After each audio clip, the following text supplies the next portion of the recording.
Hello guys, আপনারা কেমন আছেন? আমি এখন এসেছি ঐতিহ্যবাহী গণেশপুরের চক, ভিটের চক, লায়ার জাতা।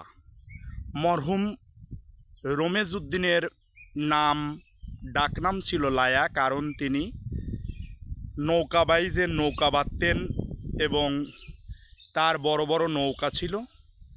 আল্লাহ পাক তাকে বেহেশত নসিব করুক। সারা বিশ্বের মানুষ বন জঙ্গল কেটে উজাড় করে দিয়েছে, কিন্তু আমার এই রমেজ উদ্দিন দাদার কয়েকটি ছেলে বিসিএস ক্যাডার, বড় ছেলে ইমারত হোসেন মাস্টার, ধুলাউড়ি কামিল মাদ্রাসার এমএসসি শিক্ষক, তিনি অনেক স্নেহ করেন, ভাতিজা বলে আমাকে ডাকেন, খুবই ভালো লাগে। এই সেই লায়ার জাতা, আসলে মরহুম রমেজ উদ্দিনের সেই দেবদারু বাগান। ছোটোবেলা আমরা এখানে খুদে জাম খেতাম। খুদে জাম গাছ এখনও আছে। সারা বিশ্বে খুদে জাম না থাকলেও এই গণেশপুর চুলকাটি মৌজা, এই যে মরহুম রমেজ উদ্দিনের যে জঙ্গল রয়েছে, এখানকার সুনাম রয়েছে।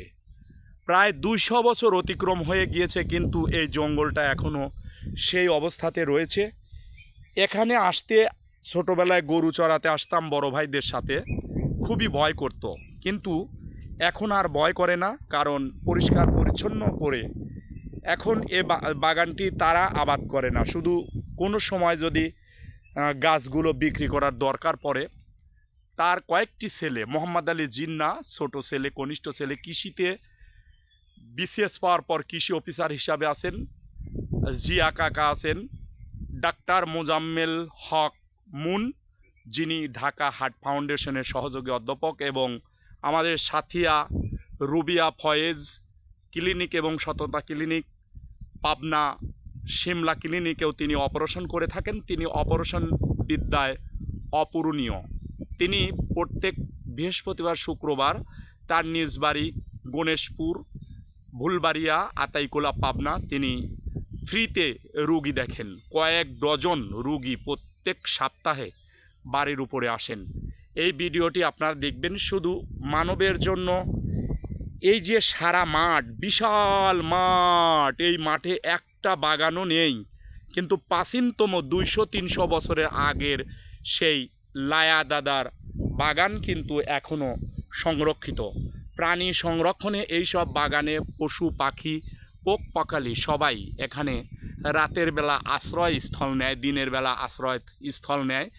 এই বাগানের পাখির ডাকে, কুজন, পাখির কুজনে আমাদের যে গণেশপুর পূর্বপাড়া যে বসতি হয়েছে, গণেশপুর পূর্বপাড়া যে বাড়ি হয়েছে, এই বাড়িতে সবার ঘুম ভেঙে দেয়। ঘুম ভাঙার পর ফজরের আজানের পূর্বে পাখি ডাকা শুরু করে দেয়। আজান হয়, আজান হওয়ার পরে আমরা সবাই মসজিদে 5 ওয়াক্ত নামাজের জন্য চলে যাব। আমাদের মাওলানা মুনছুর আলম ভাই গণেশপুর বাজার জামে মসজিদের পেশ ইমাম এবং ওয়াক্ত ইমাম, তিনিও আমাদের এই গণেশপুর পূর্বপাড়া তার বাপদাদার জমিতে বাড়ি করেছেন। আমরা সবাই এই লায়ার জাতার কথা কখনো ভুলব না। এটা খাস বাংলায় বলা হয় লায়ার জাতা। মরহুম রমেজ উদ্দিন সাহেবের সেই ঐতিহ্যবাহী 200-300 বছর আগের পুরনো, এখানে বেশি দেবদারু গাছ এবং খুদে জাম গাছ আর কিছু খেজুর গাছ রয়েছে। আপনারা দেখতে পাচ্ছেন এখন আর এই জাতা জঙ্গল নেই, এখন একেবারে পরিষ্কার পরিচ্ছন্ন। এখানে আমাদের কৃষকরা যে পাট কেটে, পেঁয়াজ তুলে, অন্য অন্য ফসল তুলে এখানে সকালের দুপুরের নাস্তা এখানে খান। জায়গাটি অত্যন্ত পরিচিত। অবশ্যই আপনারা ভিডিওটি লাইক কমেন্ট শেয়ার করবেন। প্রত্যেকটা ভিডিওতে আমি প্রামাণ্য চিত্র হিসাবে আপনাদের কাছে দোয়া চাই যেন এটা লিগেল প্রামাণ্য চিত্র হয়, জ্ঞান গর্ব হয়, এবং ভৌতবিজ্ঞান এবং জীববিজ্ঞান বায়োলজির একটি অংশ হচ্ছে আমার প্রামাণ্য চিত্র। দেবদারু গাছ, কাষ্ঠ গাছ এবং মেহগনি গাছ নতুন করে এডিশন করেছেন আমার চাচারা। ইমাম হোসেন রয়েছেন, তিনি কৃষি কাজের সাথে সম্পৃক্ততা।